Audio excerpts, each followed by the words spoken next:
There it goes. Okay, it's recording. Okay, so first things first, the question says find the volume, that's important, of the wastebasket that has the shape of a cylinder.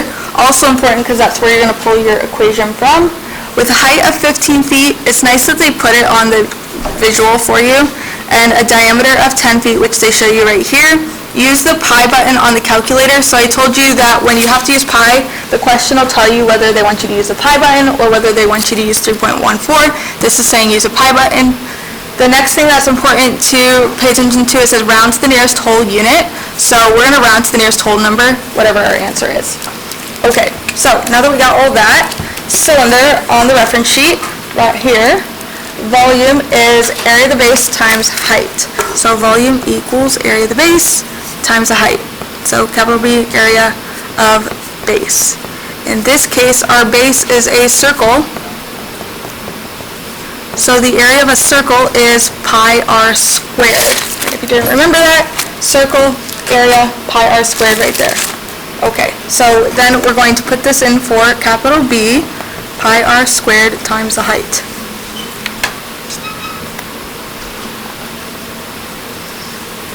Now that we have that set up, we can plug the numbers that we need in here. Pi, radius. They gave us diameter of 10 feet, so the radius would be half of that, which is 5 feet.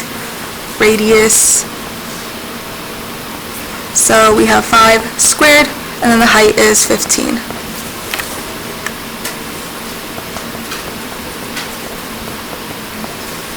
And then in the calculator, you can just multiply those three numbers. Let's see. So I'm just going to do pi times 25 times 15 equals this number.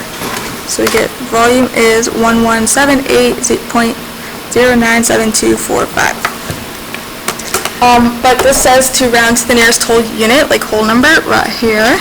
So our answer is 1178. And then just like with Alex, it's going to have you choose the unit. So volume would be feet cubed. And that is your answer.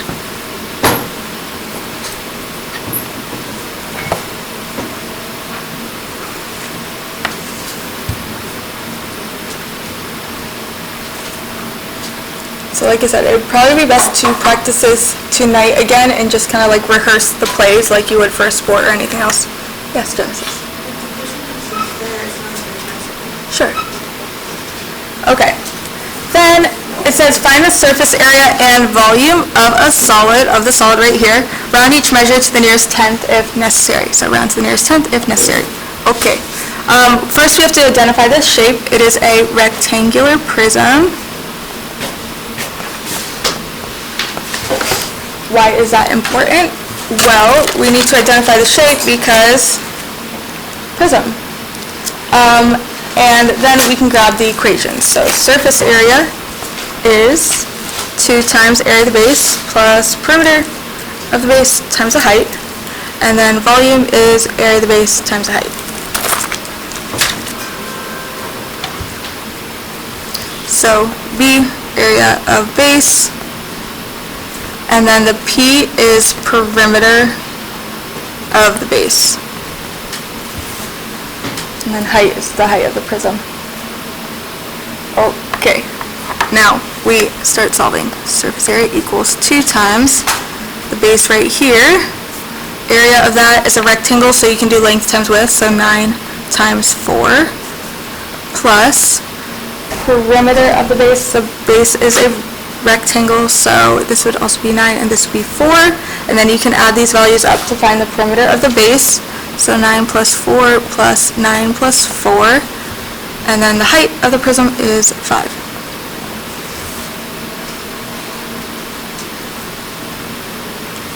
Once you have it set up, it's important that you use order of operations. So we're going to solve what's in the parentheses first.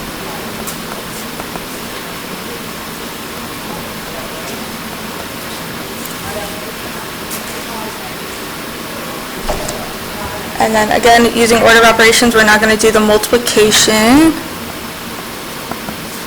26 times 5 is 130. And it comes out to 202. That'll be yards squared for surface area. So this is what you would put in the box, 202.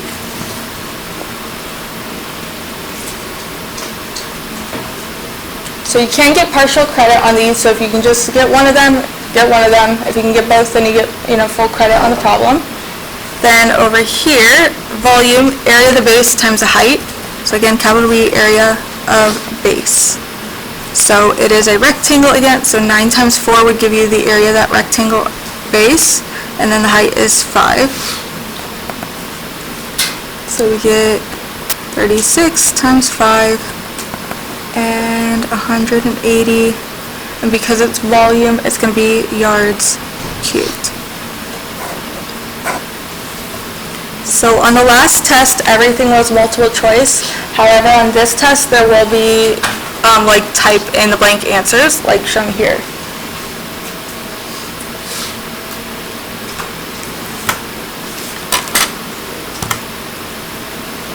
Okay. Let me know when you're ready.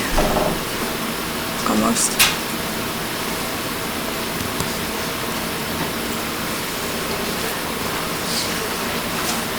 Okay, next. Okay, so flipping it over. I almost want to go out of order, but I'll go in order.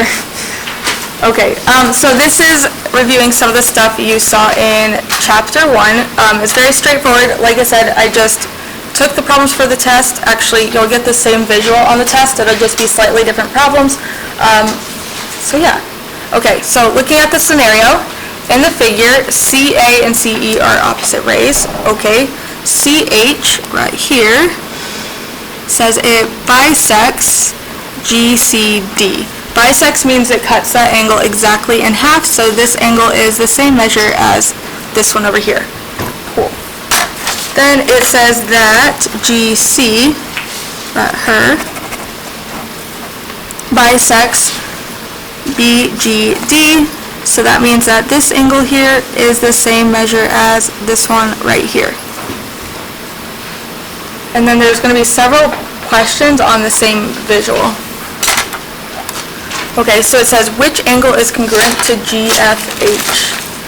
So you have to identify that, just kind of connect the dots, GFH. Okay, this angle right here, what angle is congruent to that angle? Well, vertical angles are congruent, so this angle would be congruent. And then once you identify it, then just name it, angle CFD. This one will actually be multiple choice, so yeah.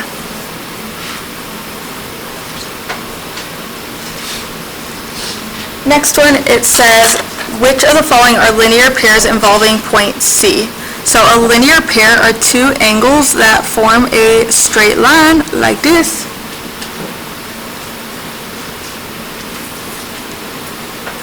So it says a linear pair involving point C. So here's the straight line. So I would say this angle right here and this angle form a linear pair. So this one is a select all. There'll be more than one correct answer, but at this point I'm just going to write out the angle. So angle ACG and GCD are a linear pair.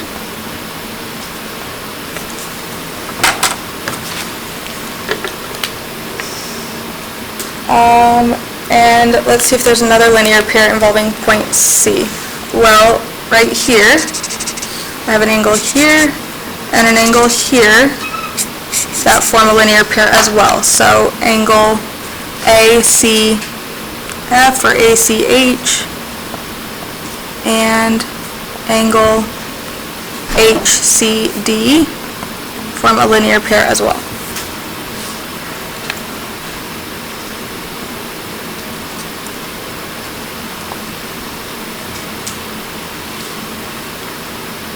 Okay. The next two are going to require a bit of solving. Maybe I'll zoom. Okay, I'm not going to zoom in quite yet. So it says if measure of GCF, so GCF is 2n plus 7, and the measure of FCD is 4n minus 13, what is the measure of GCD? So it wants to know the measure of this entire thing. So this is going to take multiple steps. First, we're going to set these equal to solve for n, since we were told that this is a bisector and this is the same measure as this. So we're going to set these equal to solve for n, and then we'll have to plug that value back in to find this whole angle measure. So starting there, 2n plus 7 equals 4n minus 13.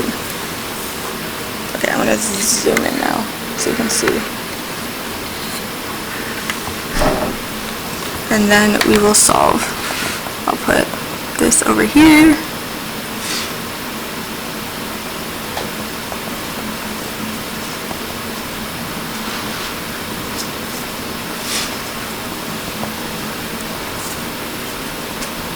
Then n equals 10.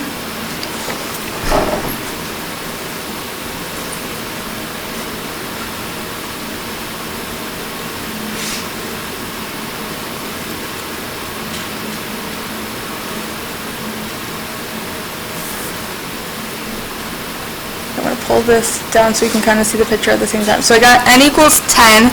I need to plug that in to these expressions to figure out what the angle measure is. So that's what I'm doing here. So I'm going to do 2 times 10 plus 7, which would be 20 plus 7, 27 degrees.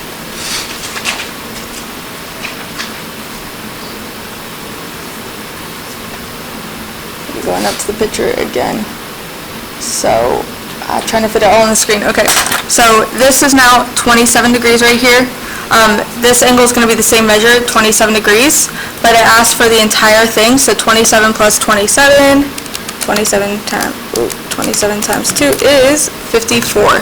So the whole thing is 54 degrees, and that is the answer they're looking for. Oh, sorry, so 27 plus 27 is 54 degrees, and that is the answer we put right here, 54 degrees.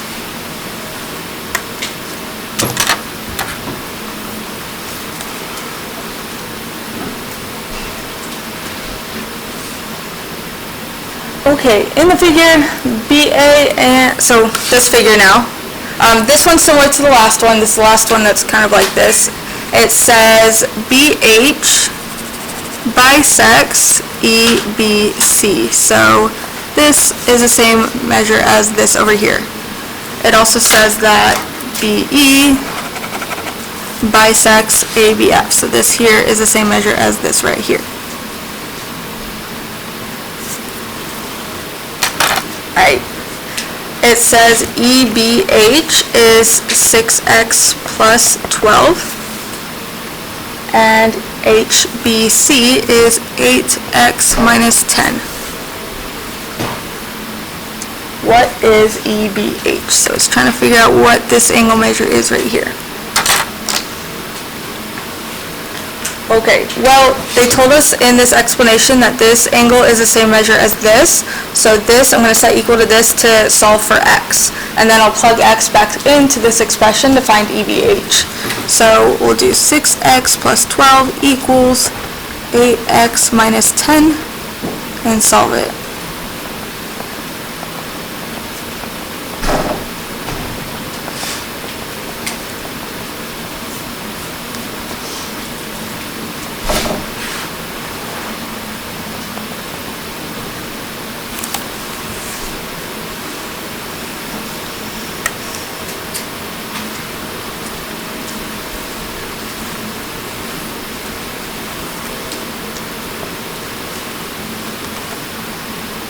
Then, once we get the value of x, we're trying to find EBH, which is 6x plus 12. EBH equals 6 times 11 plus 12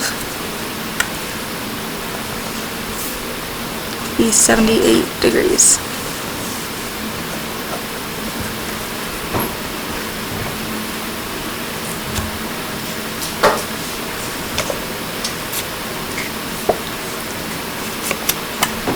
Okay, it gets easier from here on out.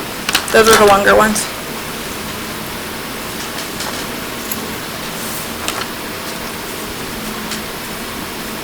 Okay, so here it says find the value of x, and then it has a y here, so just pretend it's an x. Okay, this one is very straightforward. Vertical angles are equal, so you can just set this equal to the degree measure over here and solve for the variable. So 11x minus 36 equals 63.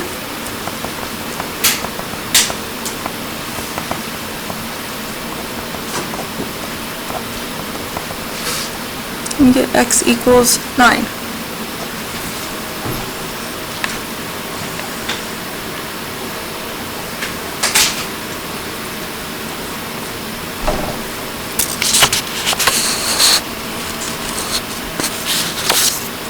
The next one is easy points. It says select the vertex of angle 8.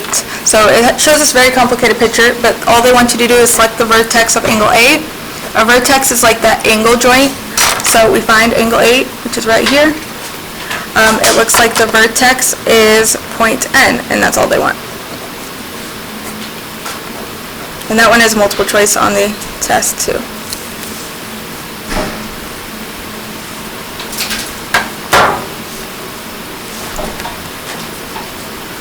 Okay, next. Ready? Next. Okay. This one, you saw on Alex a couple weeks ago, which is cool. I signed a lot of points for this. Well, yeah, each answer on here is worth 1 point, which is kind of weighted, kind of heavy, because I wanted to give you guys a little break. It says classify each figure as a line, ray, or line segment, then show how to write it. So, right here, I know it's kind of hard to see because of printed light. But this is a ray. It has an endpoint on one side and it goes on and on in the other direction. And when you name a ray, you use this little symbol. And then you have to start with the endpoint when you name the ray. So you should put L, M.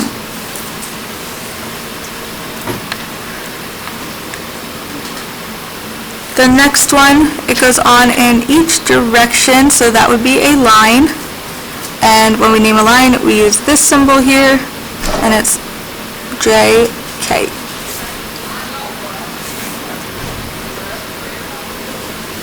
And then for this one, endpoints on both ends, that is a line segment, and it's this symbol, and it would be GH.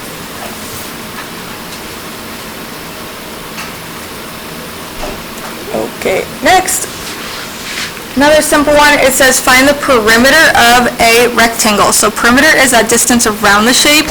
Be sure to write the correct unit in your answer.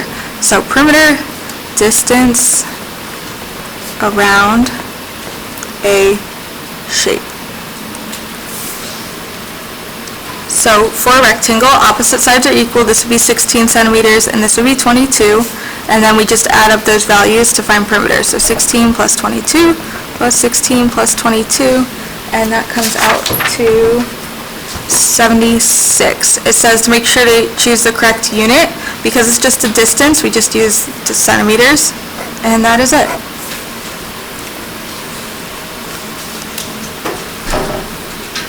Okay, next. This one. The perimeter of a rectangular pool is 230 yards. If the length is 5 yards less than 3 times the width, find the length and the width. When I read that, I begin to have like a mini panic attack because I'm like, ooh, that sounds confusing. But what's nice is on this problem, it shows you what those dimensions are, so you don't have to like translate this into an expression. It shows you right here. So perimeter is the distance around a shape. We're going to be finding the length and the width here. If this is W, then this is W. This is a rectangle. And if this is 3W minus 5, then this is 3W minus 5. Cool.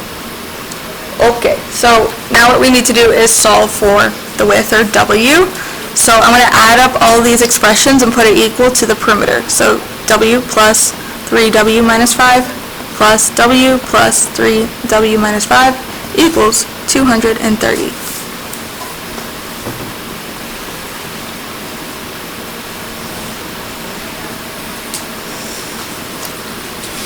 Okay, now we are going to combine like terms. I'm going to get all the W's together, and that would be 8 W's. Negative 5 plus negative 5 would be negative 10 equals 230. I'm going to add 10 to both sides. It's hard to see that, but adding 10 to both sides, we get 8W equals 240.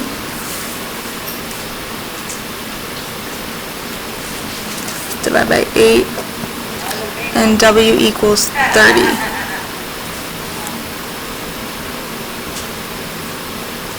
Okay, so W equals 30, that means the width here, because it says W, is 30, so I can plug that in. And then for the length, if W is 30, I can solve here. So 3 times 30 minus 5, that would be 90 minus 5, which is 85. So the length is 85.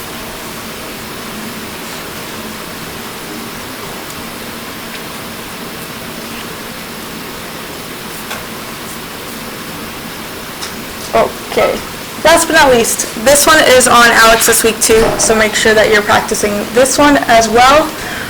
Use a two-dimensional model in the dimensions provided to calculate the circumference and area of the lid of a can. Round to the nearest tenth if necessary, and also I added use 3.14 for pi. I added that on the test so that way it's clear. Use 3.14 for pi. Okay, so what you would do here, circumference and area, you look over to your handy-dandy reference sheet, circle, circumference, and area. Circumference has two equations, however these are a variation of the same thing. 2 times the radius would be the diameter, right? So you can either plug the radius in or diameter. It's up to you, just whichever equation you prefer. So circumference is 2 pi r, and then area equals pi r squared.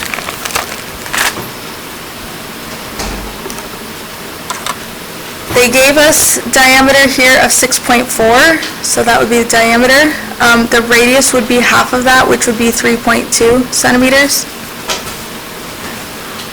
So then you can use that for the equation.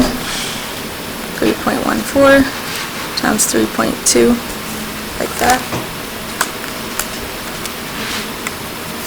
And then in your calculator, 2 times 3.14 times 3.2 is this number, 20.096. It says to round to the nearest tenth, so that would be this place. So 20.1 is what you're going to want to put in the box.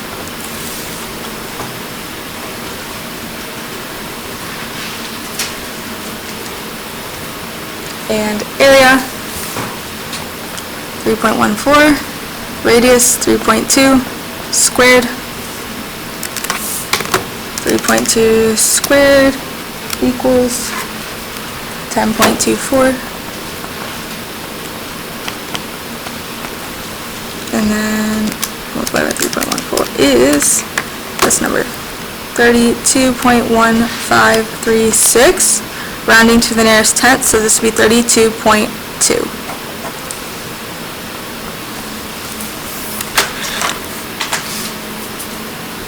And that's all, folks. Okay, so I'm going to come around and give you credit for this. Make sure that to leave it out. For the next 17 minutes of class, I need you working on Alex on the computers. Yeah. If you're done with all 5 Alex, still work on Alex for the rest of class. So until you're done with 10. Yes, Genesis. Yes, I can. Here, let me pause my recording.